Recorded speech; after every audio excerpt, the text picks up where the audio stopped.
Hey folks, it's King from Stay Tuned Sports, and I gotta tell you, I love energy drinks. They help give me that boost that I need to finish all my work, get through game film recaps from all of Sunday's games, and they provide that pick-me-up during a very long week. What I don't love is that crash and the jitters, the gross feeling you get with most other energy drinks. And that's why I tried Dubby, and I gotta tell you, Dubby is a game changer with flavors like Dragonade, Beach and Peach, Galaxy Grenade, and my personal favorite, the Dub Sludge. You can find your favorite or just get them all. There's no jitters, there's no crash because there's no sugar in Dubby. Plus, Dubby contains Neurofactor, an all-natural ingredient derived from coffee cherries, which has been linked to enhance brain function. You go on over to dubby.gg right now. That's dubby.gg to grab the best energy drink you've ever had. And if you enter the code STSports18 in all caps, you'll get 10% off your order. That's STSports18 to get 10% off of Dubby. Be better.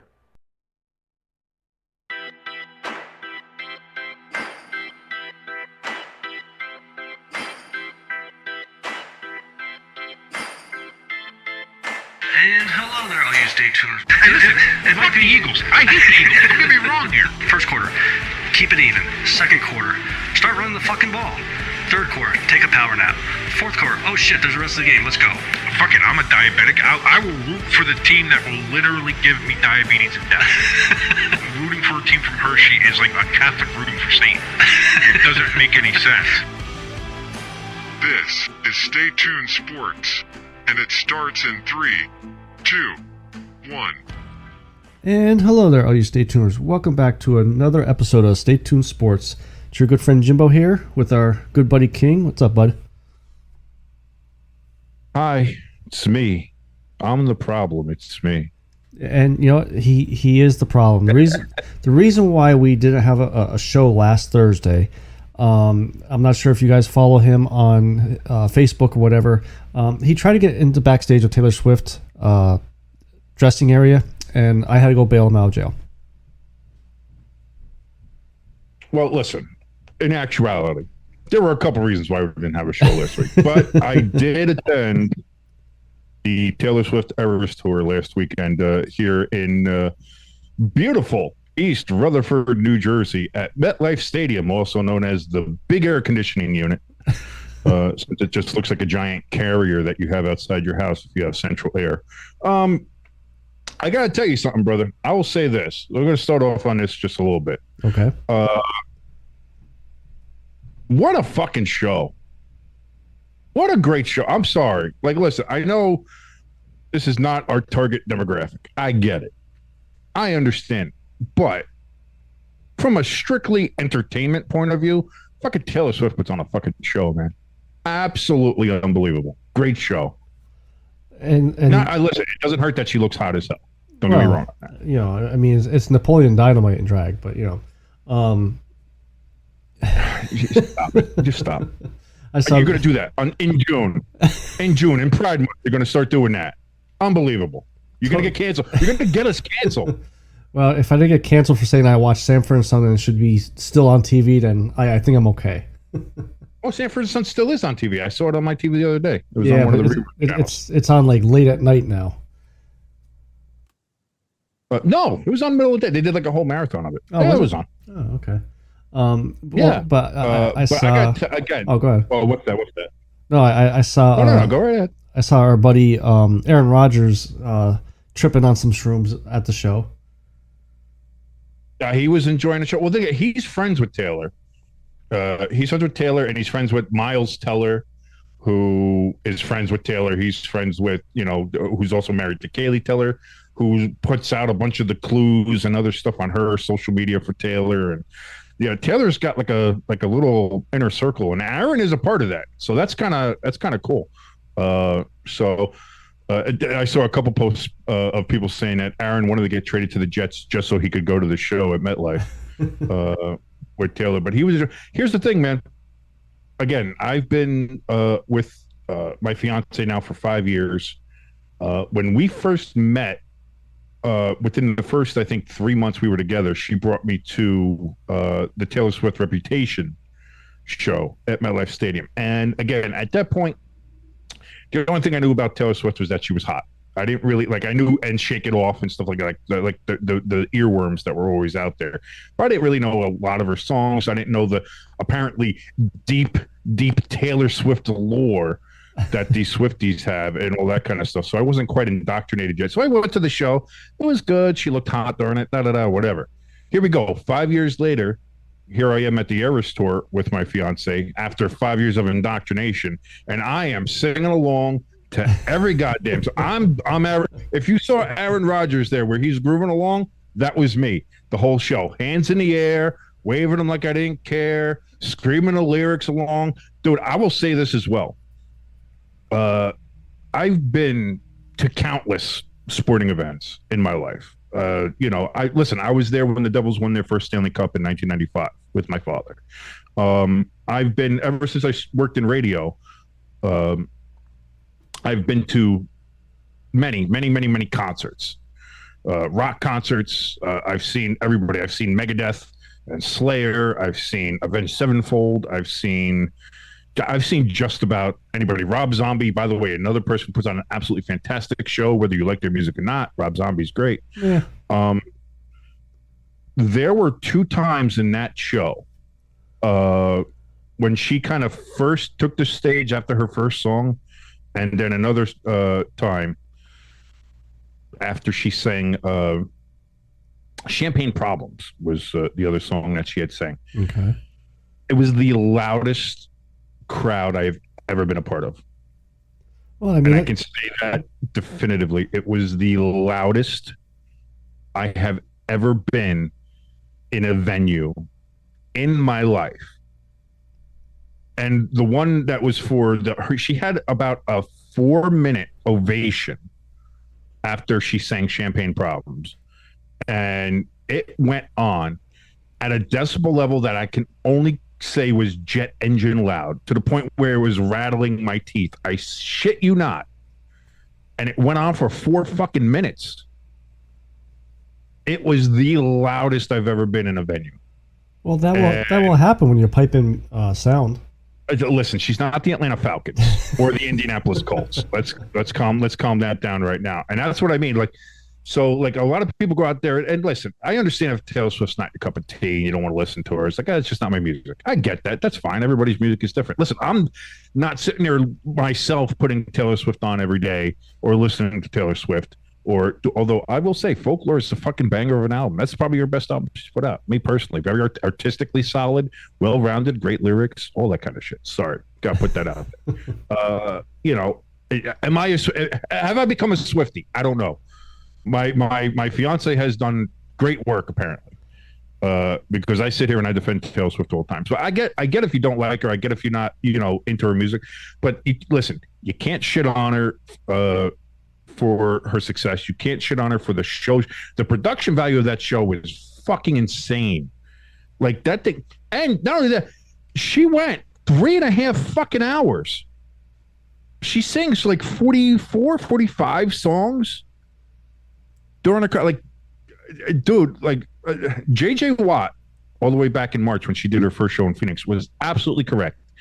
What Taylor Swift does with this show is one of the most incredible and impressive athletic feats I have ever seen anybody do. And she does this 3 times a fucking weekend.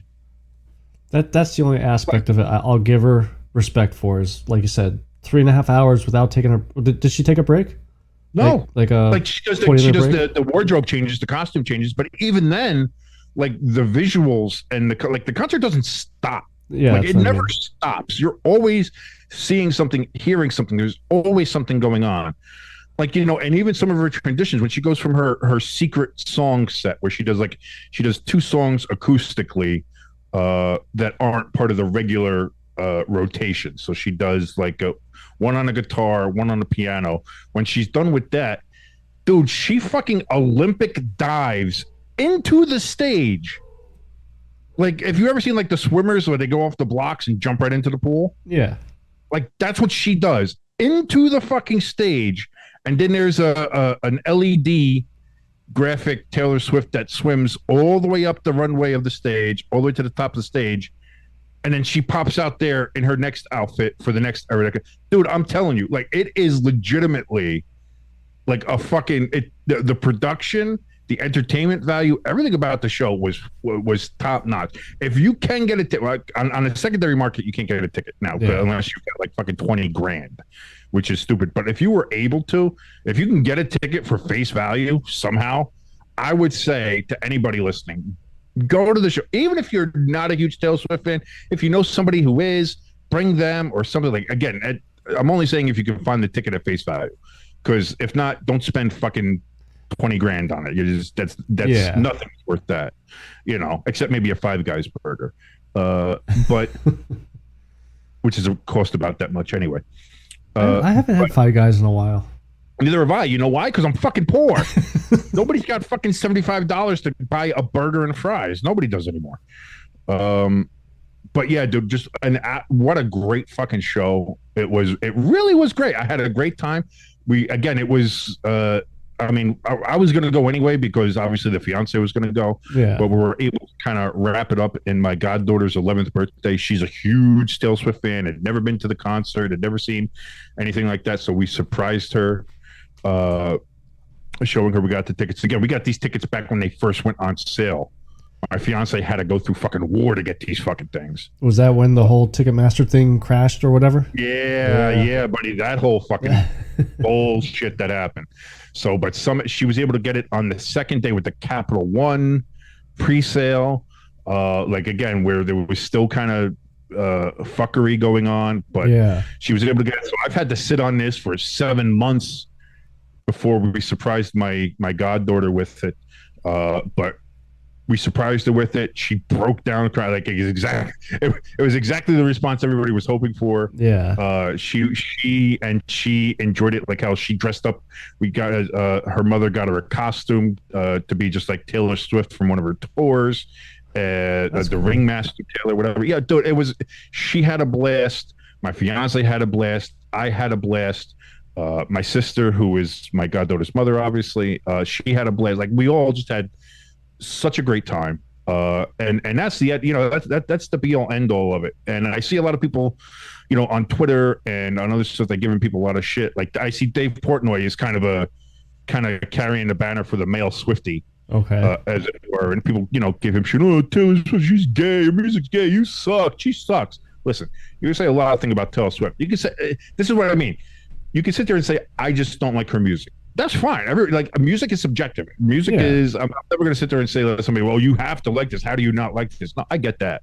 But to say she sucks is, first of all, completely and patently untrue. Second of all, by the time this tour ends, she's going to be a fucking billionaire. You know what I mean? And made it all by herself in 15, 17 years since she's been making records. So she's got all of that shit going on. Like, these shows, not only did these shows sell out, like, again, you're talking about there was a congressional investigation about how her tickets were sold by Ticketmaster because it caused such a fucking problem. Because there was so much demand for it. Because, it caused fucking issues. Yeah. And you go to these shows, and that's what I mean. It's fucking jet engine loud when you're there. Like, that's the only thing I can think of is, like, maybe is that what, like, Kansas City and Seattle's like? But I can't imagine that it's that loud for that long either. Like, I'm sure it gets to that point at some points, but, like, again, in all my days of going to all the different sporting events and concerts and just, public venues where things would get loud and you cheer and there's a lot, there's thousands upon thousands of people cheering. That is the loudest environment I've ever been in my life. So to go in there and say, like, oh, she sucks and you suck and she's gay, she's terrible. Like, listen, dude, first of all, she's not gay, she's bi. Is my firm belief anyway. So at least in my imagination. But, like, you know what I mean? Like and not only that, but especially with some of her later albums like Folklore, Evermore, stuff like that. Like she got real deep with it. Like she got more into the lyrical shit, more artistic. She, she kind of moved away from the pop, kind of went to indie rock a little bit, Yeah. So I give her credit with that. I give her credit with always reinventing herself. I give her credit with staying relevant, staying on top of everything, and again, putting on these fucking shows that are just each one gets better and better and better. And this show, putting on a 3.5 fucking hour show 3 times a fucking weekend from March until the end of until the August 8th, I think is the last one at SoFi. Like she's ridiculously artistically gifted. She's successful. She knows how to put on a show. She knows how to do all this other shit. And then you just look at just the straight physical part of it. Like putting on this show. Like, listen, I'm sitting me and my fiance are sitting in a fucking crowd, and 2 songs in, we're looking at each other like we're fucking exhausted. How the fuck is she gonna do this for another 3 hours and 25 minutes? Like fucking Christ. Well, by the end of the show, our legs are killing us, and we're just standing there. Like you do a little jump in and dancing around and stuff like that, but you're basically just standing there. Yeah. And here she is, fucking strutting around the stage, going up and down these fucking things, pulling off a fucking a burlesque show in the middle of the fucking thing on a chairs, doing like Bob Fosse routines and shit. Like, how the fuck does she do that? Now, like she's got to be in a much more incredible shape than I will ever be in my life. That's for fucking sure. I don't know how true this is. I heard it on Sirius XM, like one of their news breaks or whatever you want to call it. Right. There's been a lot of Swiftie fans that are actually wearing adult diapers during the show, so they don't miss any of her songs because it's. I can understand. Listen, I would be lying. I would be lying to you if I said. Oh, don't tell me you were wearing even one. even in jokingly, that it wasn't a subject that was broached by everybody that we went in our little group. It was like because we were I'm going there. I'm pretty okay, but I'm dealing with 3 females that have notoriously small bladders. So, like, it was a conversation, even if it was jokingly, like, maybe some panty liners may not be a bad idea for everybody. Maybe a couple, because that's the other thing, too. Is now the good thing is they went to the bathroom, like, basically, as soon as the last opening act, Phoebe Bridgers left, they were able to get to the bathroom and back before the show started, which I was happy for. I didn't want my goddaughter to miss the beginning. So they were able to go, they were able to come back and everything like that. So, and then they were able to hold it. But that's it's a 3.5 hour fucking show. That's a hard time for anybody to try to hold their piss. Well, I mean, you know what I'm saying? Just think about it. That's an NFL game. That's used to be a MLB game. You just imagine sitting there drinking. See, it's an NFL game, but there's no halftime. Yeah. There's no intermission. There's no you can hit the head real quick and come. Like there's none of that. It's 3.5 hours, but from when it starts, it's fucking go for 3.5 hours. Again, which brings me back to the point of how impressive it is what she does. Because I'm saying, how does she do it? Like she's got to piss herself at some point, right? Like fucking Christ. Well, I mean, Fergie did. Think of like when she does the costume changes, like she doesn't have that much time. Like she can't be like, okay, let me jump in here while this bit's going on and just take a leak real quick. Like there's really no time for her to do that because she's got to go and slip into the next fucking outfit she has. So like you add on top of all the athletic shit, the fact that she performs all of that and doesn't piss for fucking 3.5 hours, get the fuck out of here. Like it really was something. It was a great show. If you are going, if you have a fiance, a wife, a girlfriend, somebody you're going with, out there, I'm telling you, you're gonna enjoy the show. You're gonna love it. Yeah, you're gonna not want to tell anybody you did, but you're gonna sit there secretly. You're gonna start singing along to it a little bit. You're gonna start feeling that energy. It's impossible not to. And that's the other thing too. If you're going to the show, and you're a guy, you're like, me, 6'8", 300 pounds. I'm a guy, guy, titties, sports, beer, that kind of shit. If you're going, like, Go, but you don't listen. You don't have to sit there and prove that you're a manly man when you're going there. You know what I mean? You don't have to sit there with your arms crossed and have a fucking puss on your face while she's singing and everybody else is having fun, or just sitting down and I'm like, oh, okay, I'm just here because my girlfriend's here. You know, I'm just listen. If you are going, have a good time. Just go, enjoy it for what it is. Enjoy it yourself. Sit there, even if you don't know the words. Just sit around, enjoy the atmosphere, enjoy the show. Just visually, the show's fucking nuts. Like, just go, enjoy it, have fun, like I did. Because I'll tell you what, it's honestly one of the best shows I've ever been to in my life. And I never thought if you asked me 5-6 years ago if a Taylor Swift concert would ever be in my top 3 concert going experiences or live event experiences ever, I'd tell you to go pound fucking sand. But here we are. And I'm telling you that that show was incredible, brother. It really was. Now, what I'm hoping for us to happen, for me and you, we obviously got to see Metallica together at Lincoln Financial. Yes. Couple just one Giants game, right? Giants Philly. We only saw one Giants game. Okay. Yes. Because I didn't see no confirmation of this yet, but it was a very realistic rumor that the Flyers and Devils are playing an outdoor game in January. Yes, I believe that is pretty much confirmed. Like the NHL schedule doesn't come out yet, but from what I understand is that MetLife Stadium will be hosting 2 outdoor games. One will be the New York Rangers versus the New York Islanders. And the other one will be the Philadelphia Flyers versus the New Jersey Devils. I hope that happens. I think it's that part. I believe as much as confirmed. Okay. Because again, you have to. These things have to be booked out in advance anyway. Yeah, that's true. Like whenever you're dealing with a stadium, whenever you're dealing with something like that, like those things have to be booked out. So it's going to be in February. I believe it's going to be that week, that in between Super Bowl week. So I think it's like February 8th or something. Okay. Something like that. Sunday that weekend.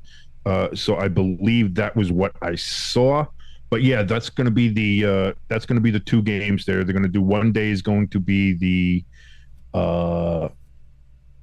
Islanders and Rangers, which. Again, it's kind of weird. I would have put them over in New York somewhere, whether that be like Citi Field or something. But you know, it's weird to have 2 New York teams playing in Jersey. Don't bring up the Giants and Jets argument. I know it was on the tip of my tongue. I was thinking about it.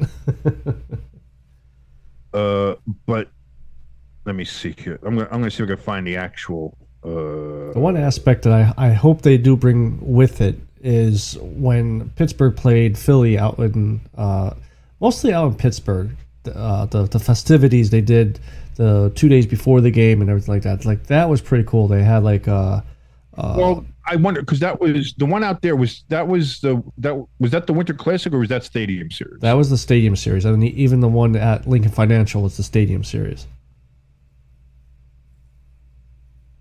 And I'll admit, the one in Philly, the whole festivities wasn't as much stuff for kids per se than out in Pittsburgh. Pittsburgh, it was for everybody. So I'm hoping that they bring more of the Pittsburgh festivities to this one. But yeah, when I saw that, I was like, okay. So what? Okay, go ahead. Oh no, I was just going to say from what I'm seeing here, and this is per at Stefan Rosner here on Twitter, and I just want to see if I know what his credentials are. He's the Islanders beat reporter for the Hockey News and for Sportsnet and NBC Sports. So he's got a couple of good credentials there. So per Stefan Rosner, the Devils and Flyers will be playing the outdoor game at MetLife on Saturday, February 17th.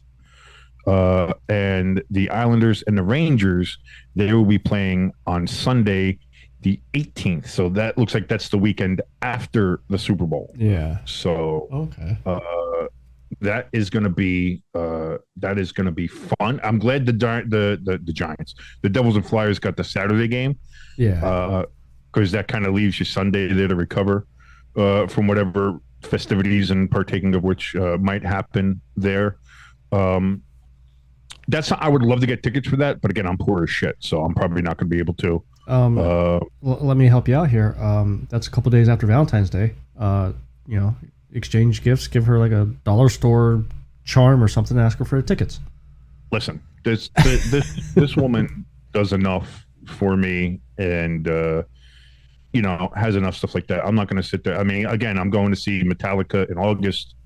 And again, granted, that's not just for me. It's because Ice Nine Kills is opening, and she loves Ice Nine Kills. And Spencer Chernus. I know. So it's not just for me. She gets a little gift out of it too. I'm using the Valentine's Day excuse. Probably trying to get tickets for this is I don't know. Like I'm fearing that's going to become like a Taylor Swift thing. Maybe not as bad, but I think that might be a little hard to get. But I am curious to see how much the tickets are going to be, though. Listen, they're probably going to be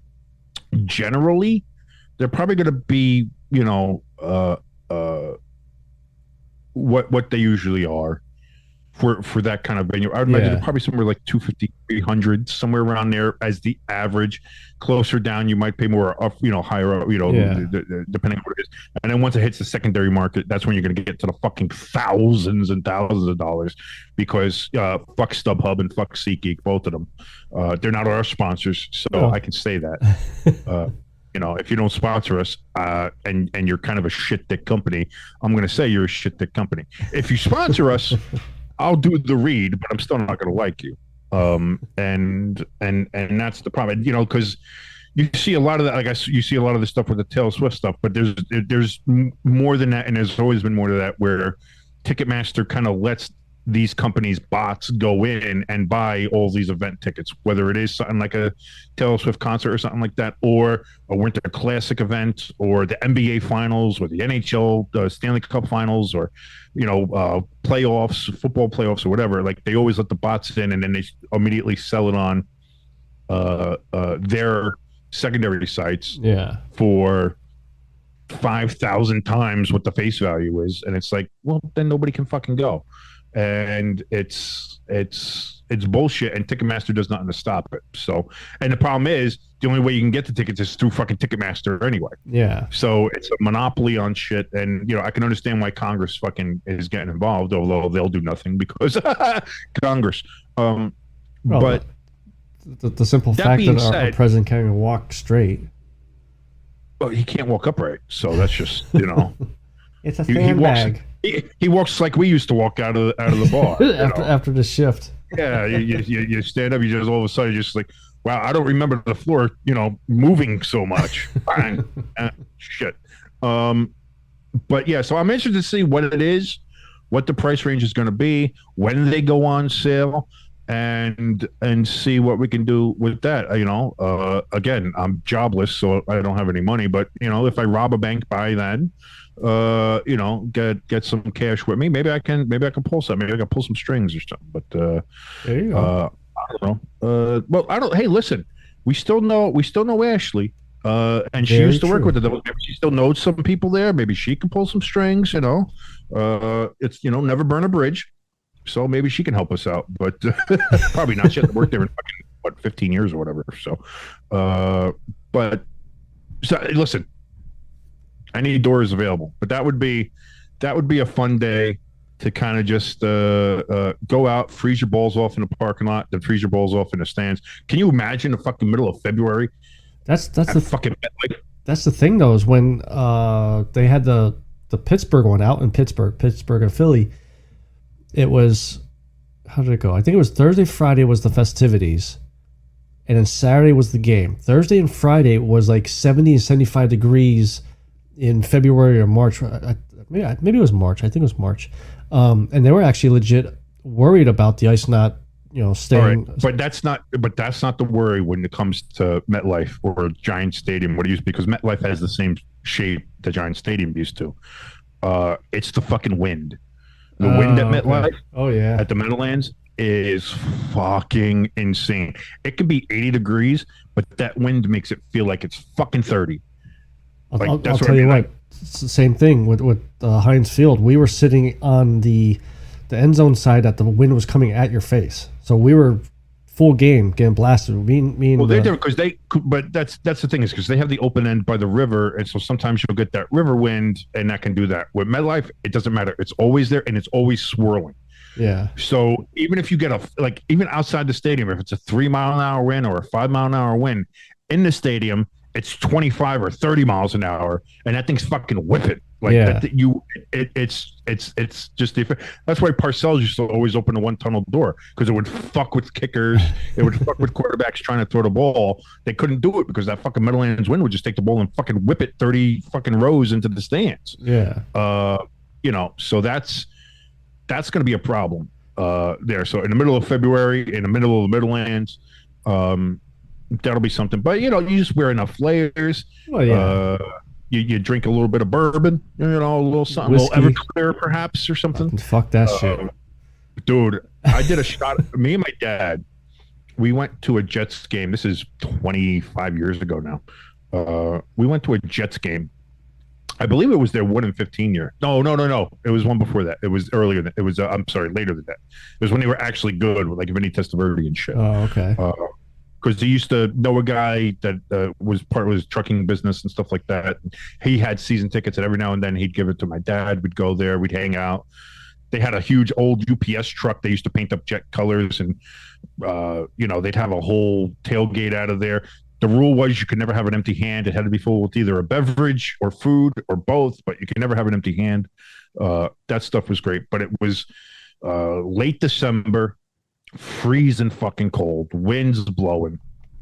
We're getting ready to go in, and the one guy's there is like, "Hey, you guys want to keep warm in there?" And my dad's like, "Yeah, sure." And I think I'm like 16 at the time, 15 or 16. Okay. And my dad's like, "Here, it'll keep you warm. Don't worry about it. Just do this." I was like, "All right." I didn't even know what the fuck he was saying to me, but little did I know it was Everclear. So we do the Everclear, and of course, you do Everclear. It's like fucking drinking straight gasoline. Yeah. And it's like, oh, okay, whatever. And we went into the fucking stadium, and we get to about the end of the first quarter. And I look at my dad, and I say, "Hey, Dad." He's like, "Yeah." I was like, "Pretty warm." He's like, "Yeah, me too." And I was like, "Hey, all right, I get it." So if that's going to be the situation, that's fine. I'll just, right before the game, before we go in, I'll do a quick shot of Everclear, and I know I'll be good. I'll be good the rest of the game. Two liquors I will not drink before the game or any sporting events is Everclear and Firewater. No. Firewater is the reason why I lost Chip Kelly's hat. Here's you lost your Chip Kelly hat, huh? Yeah. I have Firewater or what is Firewater or Fireball? Well, I've never heard of Firewater. Oh, I'm sorry. No, Fireball. Yeah, there is a Firewater out there. That cinnamon shit? Oh, that shit's gross anyway. Yeah. But here's the thing. I'm not telling you to fucking binge on fucking Everclear. I'm literally telling you to do one shot. It's really all you can do. Yeah, that's true. But one shot before you go in will keep you good for pretty much the whole game. And that's without drinking anything beforehand either. Yeah. That's what I mean. At that point, Everclear isn't to get drunk. It's purely medicinal. Yeah. At that point. So yeah, it's like, I won't drink Everclear before a game. No, I'm not telling you to do 7 shots of it before you go into the fucking game. I'm telling you to fucking me. Relax, have a beer or two, and then do the shot before you go. Yeah. Now, did you say if they're naming the Devils Flyers thing like Winter Classic or anything like that, or is it just outdoor game? I think it's going to be a Stadium Series game. Because if that's the case, I hope they do what they did with the Pittsburgh Flyers one, where they definitely played 2 years. I think they played 3 for the Subway Series type thing, because it was 1-1. No, they did the 2. They did the 1 out in Pittsburgh, and then they did the 1 in Philly. Yeah, that'd be cool. Nah, fuck you. We don't need to go down to Philly. You're just a scared little bitch. I already told you I'm dusting off the Wayne Trains jersey. I'm walking in there with my chest sticking out and take my black and blue eyes. It's going to be. Well, listen. Here's the thing. Listen. It's only a trip up to the Turnpike. Like it's not that far. Yeah. From Philly, when you're from Philly, you just jump on a fucking turnpike and you just drive it all the way up. Like you literally don't get off of any other exit. Yeah. You cross the bridge, you're on the turnpike anyway. You just go all the way up the fucking turnpike, and then you're there. So there's going to be plenty of Flyer fans there anyway. You know, so who knows? Like, and you Flyer fans are always the bad apples. So when fights happen, it's probably going to be your guys' fucking fault. Oh, but let's not forget about the Dallas Stars. You know, ending the second period early because they were throwing shit on the ice. But we suck. Well, I don't know. Well, listen. Again, nobody was stabbed. Nobody was puked on. Nobody threw a battery. You know, like that was all Phillies games. And not only that, but you know, like I don't know how many Philadelphia fans got down to Dallas that quickly, but you know, that was that clearly was just a couple of bad apples there from the city of brotherly love. So I think like it should be fun. That's going to be your last words on your deathbed, isn't it? It'll be fun. Philly fans are just the worst. You guys listen. You guys have a reputation, and it's a reputation you guys built up, and you embraced yourselves. It's something that you guys want and have wanted. Like this is not something that is been unjustly thrust upon you. This has been something that was there, and then you amplified and have tried to cultivate that image of Philadelphia. And to that point, it's worked as far as having a home field advantage. Nobody wants to go to Philadelphia. Opposing fans don't want to go there because of the history, because of the reputation that Philadelphia and Philadelphia fans have. So in that respect, it has helped to build a home field advantage, home ice advantage for your teams. So that's, you know, one aspect, it's like genius. It really is a smart move and a great move by the Philadelphia fan base. Yeah. But on the other hand, you can't sit there and get butthurt every time somebody's like, well, Philadelphia fans are scumbags. It's like, okay, but that's what you guys have, again, cultivated that image of yourselves. That's not the rest of the world's fault. That's not the rest of the world saying, oh boy, oh, no, the rest of the world didn't just come up with this on its own. It was like, you had the Santa Claus incident back in the 60s. And then you had, you know, the stories coming about the 300 level, you know, at Vets, the old Vets Stadium, yeah, and stuff like that, and the Flyers games at the Spectrum, and the stories that came out from there.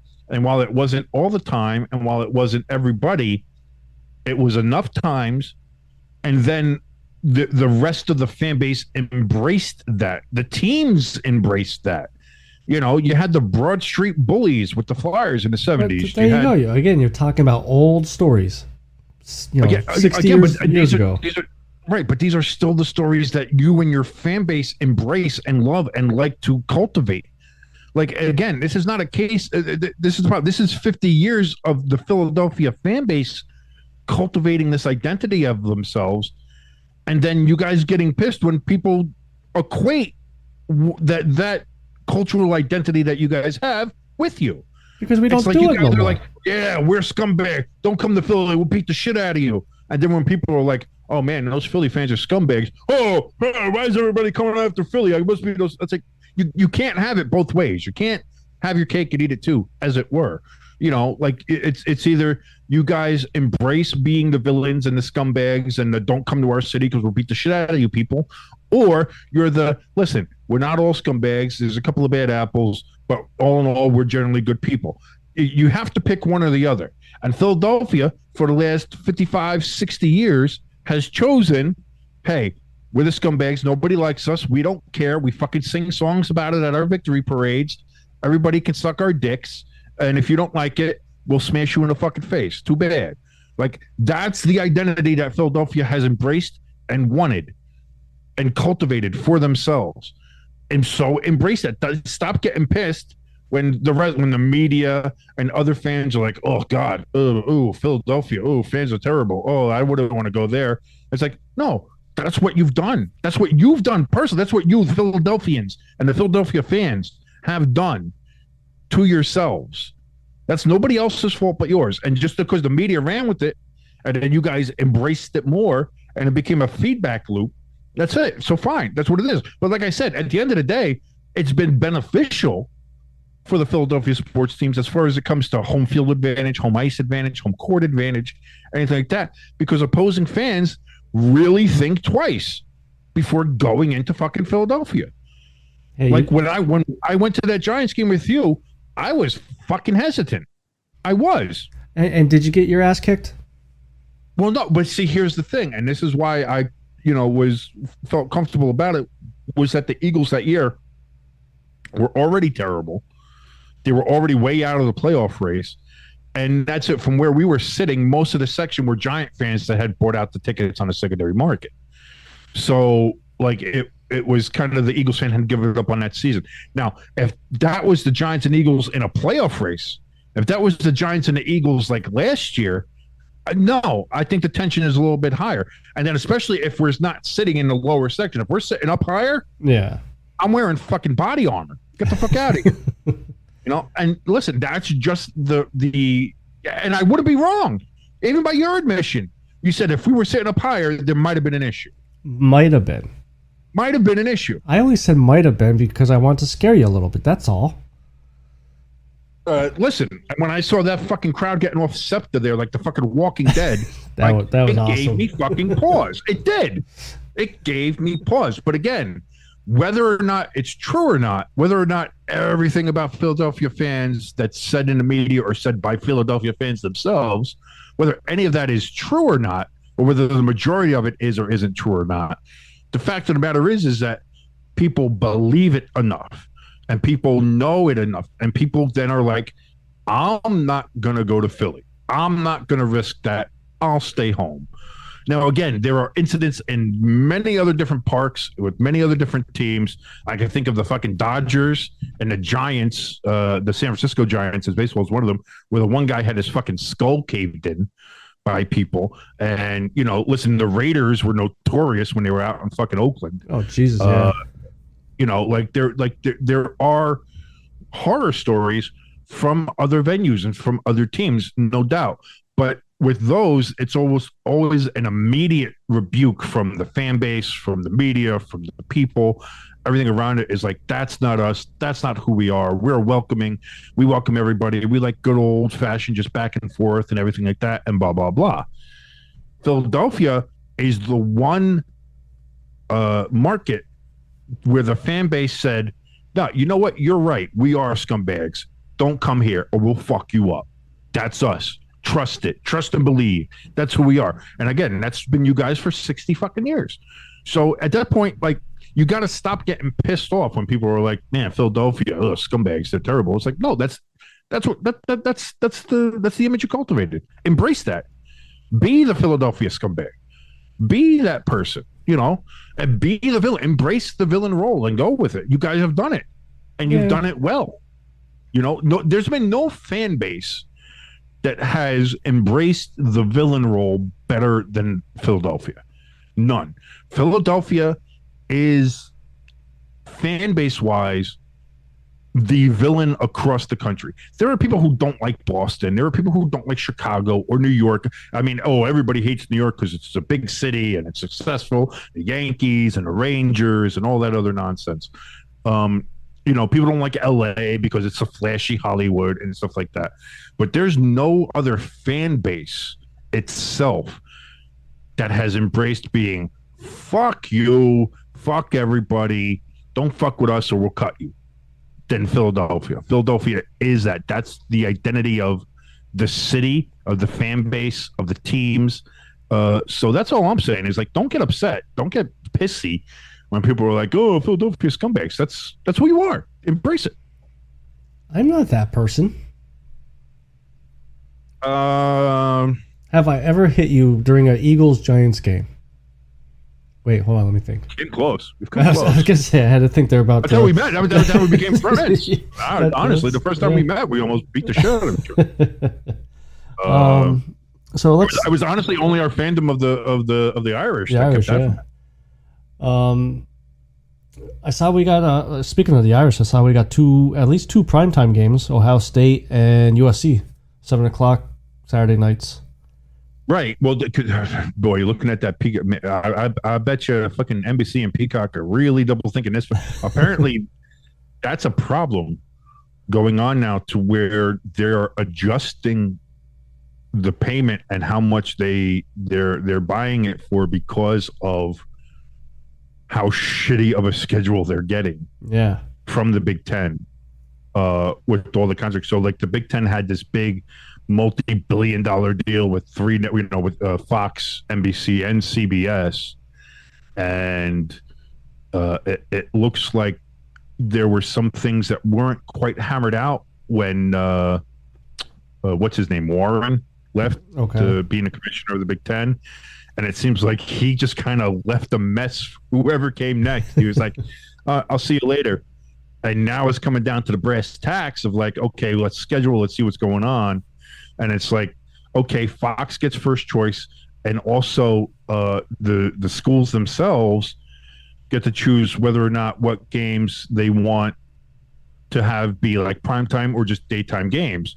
And there's a couple of them where they're like, like obviously Ohio State, Michigan, they want the game to be at noon. They don't ever, they're not going to move it to prime time for tradition's sake. And there's a lot of other schools and teams like Penn State and Michigan State and, other teams that are like, we'd rather have these games be where they are. And they have in the contract, they can say, we don't want the prime time game for this game.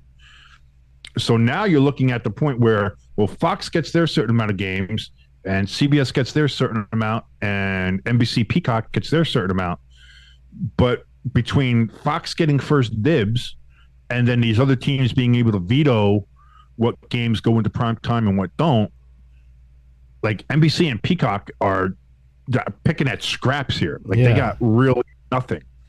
So there's like lawyers involved now, and there's talk on the deal, and they're trying to renegotiate the deal now to cut the price because like there's like it's a thing. It's apparently a huge thing. I heard all this from Ian Rappaport when he was on Pat McAfee not too long ago. So that's a whole thing. So when you look at that, actually getting Notre Dame to be on prime time against Ohio State, a Big Ten team, and then also you get USC, which is starting to come back into prominence. You got Caleb Williams, who's the expected number one pick coming up too, so he's going to be in primetime now at Notre Dame. So I mean, those are big time games. So at least they have that. But that's like, again, that's Notre Dame coming to the rescue of NBC. With the Big Ten kind of screwed them. Does this help or hurt the idea of Notre Dame going to the Big Ten or staying independent? I don't know, because that's the other thing. Can you imagine if Notre Dame goes to the Big Ten and then they're part of whatever scheduling there is or other stuff like that, then Fox says, no, we don't want that. We want them here. And that becomes a whole thing. So I think that's another thing to look at, too, before we all start saying, like, oh, it's a foregone conclusion Notre Dame's going to go to a conference, and it should be the Big Ten. If they do go to one, it'll probably be the Big Ten. But who knows? Notre Dame fucks things up all the time. Notre Dame might go to the SEC. If they do, if they join a conference, they might go to the SEC because fuck you. That's why. Like Notre Dame is really fucking weird. I love it, and I still love the fact that they do hold on to the independence a little bit. I do think eventually they might have to join a conference, but I'll tell you what. Now with it being a 12-team playoff. After this season, all of a sudden needing to join a conference kind of goes away a little bit too. Yeah. Like if it was still just a 4 or if they were like 6, I could see like you're probably going to need to be in a conference to get any sort of chance to get into the playoffs going forward. The way the SEC and the Big Ten have kind of bloated up, like being the basically the AFC and NFC of college football. Yeah. But now that it's a 12-teamer, like as long as Notre Dame has like a good year, keeps their schedule fairly competitive, and again wins some games, they can get into a 12-team playoff without having to join a conference. The only way that changes is if they make it, if they put in the bylaws that it is absolutely conference only. Yeah. Like if you're not in a conference, you don't get in, or you have to be a part of these certain conferences to get in, and that's it. And they take away Notre Dame's independent exception. Yeah. Like doing some stuff. That's the only way I think now that you see Notre Dame go join a conference, because I think I think Notre Dame is kind of inching towards that way when all the other stuff started happening, when USC and UCLA decided to join the Big Ten, and Oregon might join the Big Ten soon enough too, and then you have Texas and Oklahoma joining the SEC and buyouts there, and who's going to go where, and Colorado might go back to the Big 12 from the Pac-12 because the Pac-12 is fucking dying. Yeah, and all this other kind of stuff. When there was only a 14 playoff where they were talking about expanding it to 6, maybe, I could see where that was a case. But a 12 team, I think you could be an independent Notre Dame and still make the playoffs. Yeah, we'll have to wait and see. We only got what? I'm excited. I know a lot of people like you are not excited about the 12-team playoff. I am. If for anything else, I think it shuts up a lot of people about, who belongs where, who should have been where, like, oh, this team would have definitely beat this team.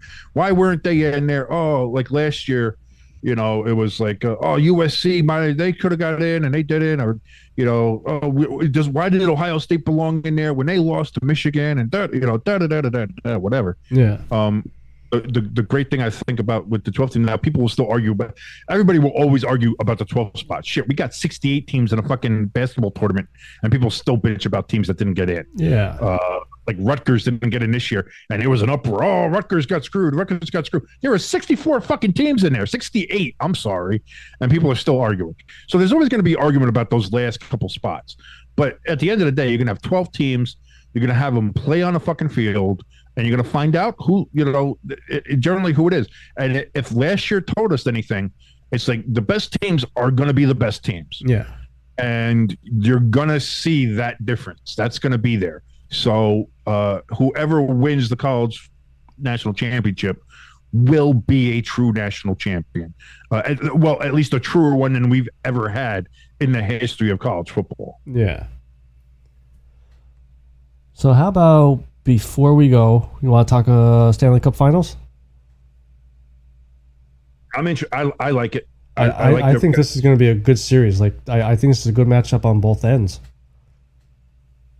You have the team that was the very last team to make it into the playoffs, and then you have the team that was the top team in the West. The only teams better than them were the Bruins, the Devils, and the Hurricanes, and they were all in the Eastern Conference. So you have the top team in the West versus the team that made it in very last, but who has been a buzzsaw ever since going down 3-1 to Boston. They won 3 straight against Boston, who was a historically great team, best record in NHL history, most points in NHL history. At least, and again, you have to put the asterisk there because of the shootout. So, the amount of points and wins and stuff are kind of skewed with that. But still, historically, fantastic team. One and done, they were out. Then they play Toronto, who was very good this year, but Toronto chokes. And of course they did. They beat them 4-1, got them out. And then the Hurricanes, who were the number 2 team in the whole NHL this year, only behind Boston, and fucking swept them. Yeah. Well, it's just, okay, gone. See you later. So that team is a fucking buzzsaw. Reminds me of the 2012 Kings, who they kind of ran through everybody. And the Devils put up a fight, and then the Devils got screwed in Game 6. Oh, that's Stanley Cup Finals, but I'm not going to get into that right now. But it was along that lines of just an absolute buzzsaw of a team. And then you got Vegas, who is just they've been a solid team all year, good team, great hockey, great players. Again, the number 1 team in the Western Conference. They go through. They were up 3-0 on Dallas, and they let Dallas get another game before they finally closed it out. They got 2 games. Yeah, Dallas got 2 games, and they finally closed it out in Game 6 down in Dallas. Again, great team, solid team, and I like the fact that we're going to have a first-time Stanley Cup winner. I always like those kind of matchups. Again, these are two teams that have been to the Cup Finals before. Florida was all the way back there in '96. Vegas would just happened in what was that 2018. So you have these Vegas. I can't believe Vegas. You know, they've been around for this is their 6th year. Yeah, I believe they've already been to 2 Stanley Cup Finals. Like that's a hell of an accomplishment for a team. And then you even see like the Seattle Kraken this year made it to the second round. Looking good, by the way, too. Fucking love those jerseys. Yeah. Both teams have great. I'm a little disappointed with the golden Knights jerseys because it looks more like mustard than gold. Oh, okay. I did like the can see original that. kind of gray anthracite kind of color they had. I thought those were nicer. But either way, I like the Knights jersey and I love the Seattle Kraken jerseys. Like the 2 expansion teams that have happened over the last 6 years, really killing it on the jersey market. Really good looking jerseys, good threads. But again, I'm excited. I think this is going to be I mean, again, these playoffs have been fun. So, Hockey playoffs are always interesting, always fun. I like it. So before we give and we're also going to get to see it. Before we give a prediction, a little side question here. Is there a bigger oops than the Flyers letting Bob? I'm not even going to try to pronounce his last name. Goaltender from the Bobrovsky? Yeah, letting him go. Sergei Bubka. Well, here's the thing. He was let go by a lot of them. Like he was with Columbus forever. He was with the Flyers. I think he was with somebody else too. Oh, see, I thought he got released from the Flyers, went to the Panthers, and just reignited his. It might have been career. his next stop after the Flyers. I don't know exactly what his last stop was, but like again, because I think he went from Columbus to the Flyers, in a trade. Let me look that up real quick. But because I love the one thing I don't know if it's true or not, or whether it was just a meme with the when he had there was the graphic bug underneath him when he was with his time in Columbus, and they had his name as Sergei Bubtitsky. Oh, and that's actually kind of funny. And that was always kind of fun. So let me see. Where is my, whenever you need information, Wikipedia's got you. Oh, you gotta love Wikipedia. Even while you're looking that up, on the weekends I play the Walking Dead Telltale games. Basically, you choose. Yeah, I know the Telltale. Okay. Yeah, they did the Batman ones. And and I'll jump on Wikipedia, see about this character or that character, and they're on there. It's like it's good information to know how to manipulate these characters. Yeah, so those are the 3 teams he's been on. He's been on Columbus, he was on the Flyers, and he was on the Panthers. But also in those times, there were times where he went over to the KHL over there in Putinist Russia, and played for SKA St. Petersburg, which is Putin's favorite team, by the way. They always happen to win a championship. I wonder why. And then he played also for Middelburg, Novokruzensk. I have no idea if I'm pronouncing it right. Is that the one that has the polar bear logo? Because that's a really good logo. Let me see. No, they just got a big weird M. Okay. Anyway, so he went from the Flyers right to the Panthers. And let's see there. Flyers. So playoffs. He was also the best favorite Flyers. Oh no! Oh, I got it backwards. I thought he started with Columbus and went to the Flyers. No, he started with the Flyers. Yeah, that's the big joke with the Flyers is that we let him go and he turned out to be this lights out. 2010 to 2012. Yeah, no, because I remember he played very well with Columbus. I think he won the Vezina there. And then he was kind of iffy, and then he left there. He went to Florida. Okay, I hate how much man getting old sucks. Old sucks, man. Yeah, memory. Kids don't get old. Don't do it. Just don't do it. It's the worst thing in the world. But anyway, and again, it is kind of funny because the Flyers' biggest joke is that they never have goaltending. Exactly. And you let go somebody who's won the Vezina and now is on one hell of a streak. And if Florida ends up winning, even if they don't, there's a question like he might pull a John Sebastian Seguer in 2003 and win the Conn Smythe without actually winning the cup, which, by the way, Martin Brodeur should have had that in 2003. I didn't agree with giving it with Seguer. But again, that's a question that people are actually saying because Bobrovsky has been so amazing in these playoffs. Yeah. So I'm excited. I'm excited to see both these teams in it. Somebody's going to win it for the first time. Gary Bettman has got a massive erection because they're two Southern teams in hot markets, So all the Canadians are punching the air right now, and that's fine, But fuck Canada. The Stanley Cup's being in the United States for 30 years, and it will remain because the Canadian economy sucks and nobody likes you. So go to hell. Send the Coyotes to Quebec. First of all, they're not going to move the Coyotes to the East because no team is going to move to the Western Conference. Like Detroit has fought like hell to get to the Eastern Conference for 30 years. They finally got there. They're not going to go back to the Western Conference. Yeah. It's not going to happen. So the Coyotes aren't going to move to the East. And even if they did, Hartford has a better chance than Quebec because the Canadian dollar, and especially the Canadian dollar in Quebec, fucking sucks. So there's no way. That's the other thing. Monetarily, somehow, the Coyotes are still probably a better bet for making money where they are now in the fucking mullet arena than they would be in Quebec with a 20,000 seat arena. It's the economics of it. Yeah. Sucks, but it is what it is. I bet you Houston is probably going to be the front runner. I think if they finally give up on Arizona, I think Houston is where they end up.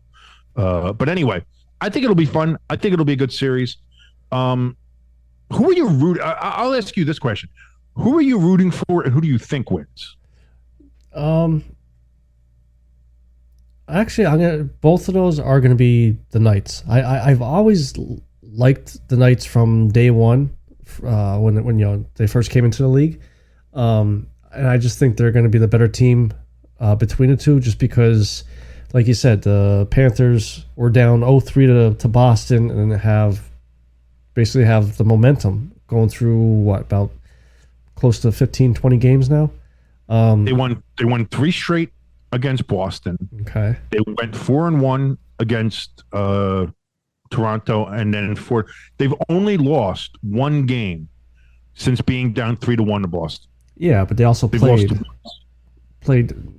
how many? They played like. So that's 8, 9, 10. So that's 11, and they're 11-1 in their last 12 playoff games. I mean that's a lot of.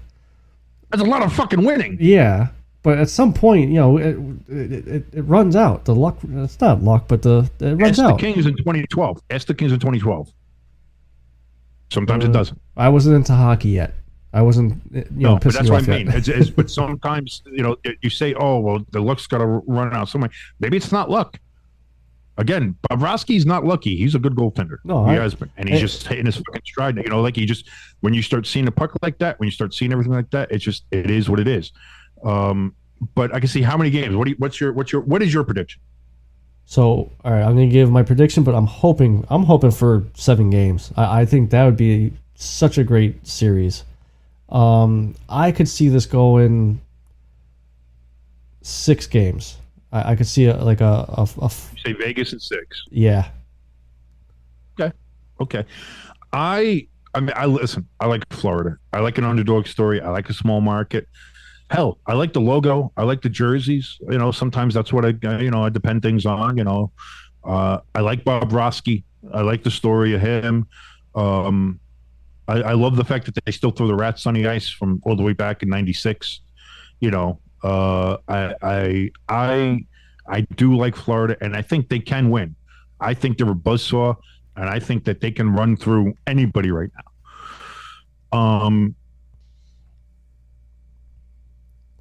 I like Vegas. I like Vegas. I'm gonna root for Vegas just because I like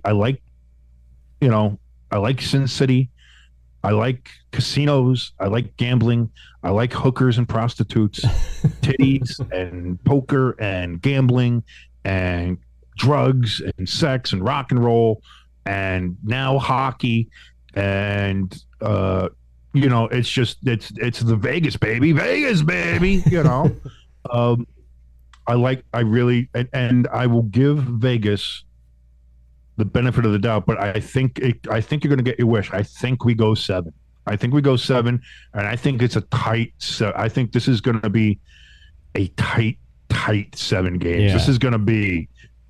This should be fun. This should be fun. Now, again, I could be wrong and fucking Vegas gets swept. I have no idea. Who knows what the way fucking Florida's playing? Honestly, I think by the end of game 2, we'll know.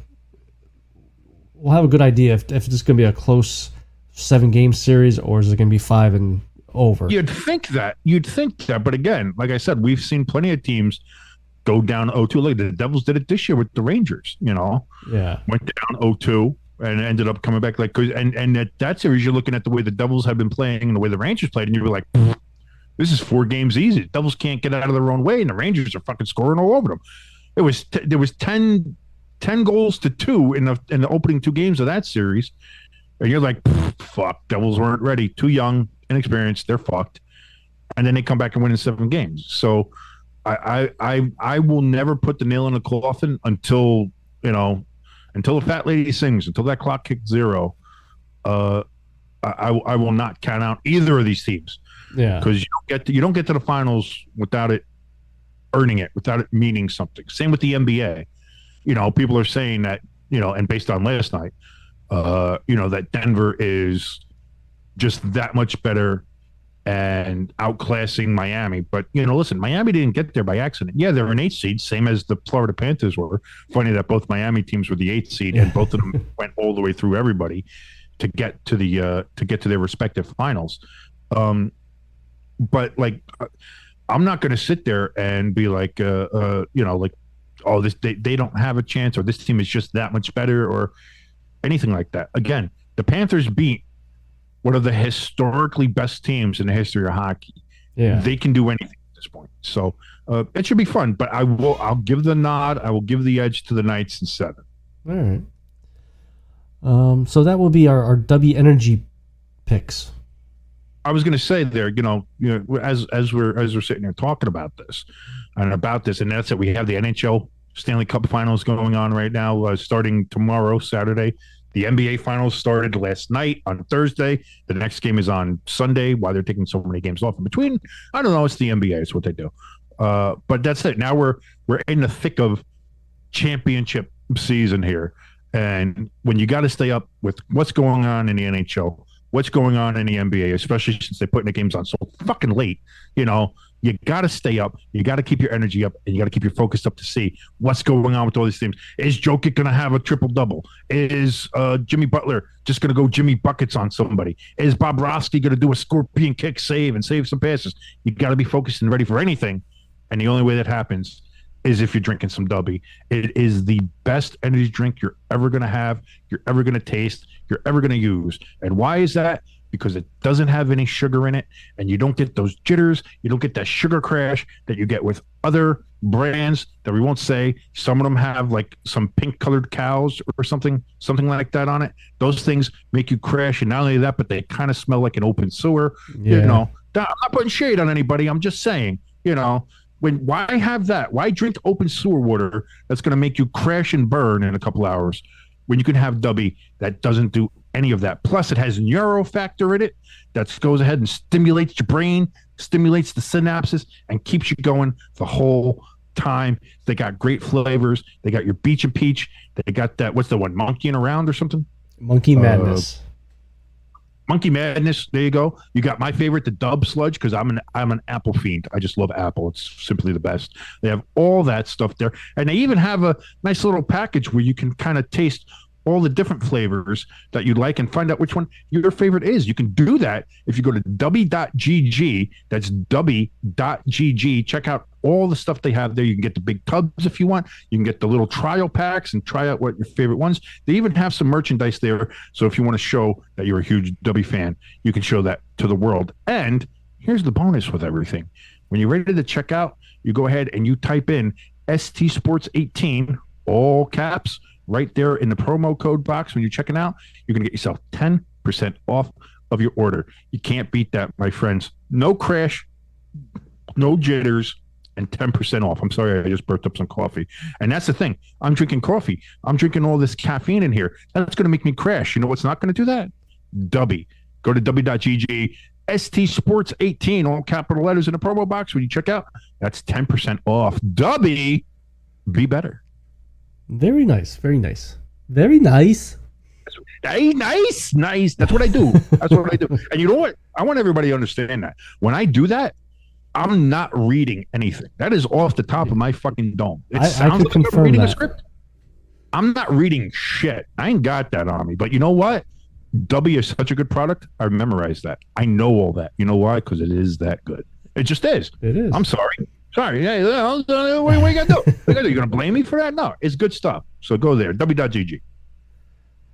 So I think that's gonna be it for the show. Slow week, but you know, like we talked before the show, it's a slow part of our season now.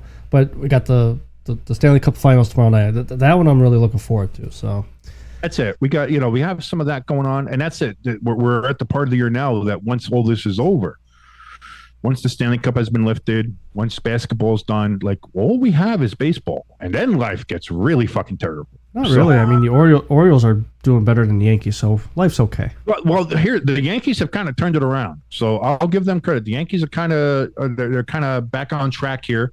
That little early season slump is kind of done. They're kind of back hitting their stride, so that's good to see.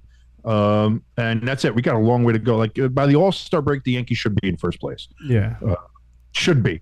We'll see. Who knows what happens? But it seems like they're back on the right track. And that's can Tampa keep it up? I don't know. Let's see. Maybe if they go. We don't have an ED sponsorship, do we? Like hymns or something. No.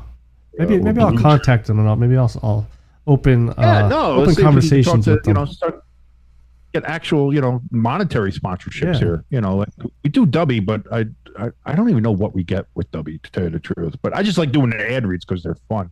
Little peek behind the curtains here. But there you go.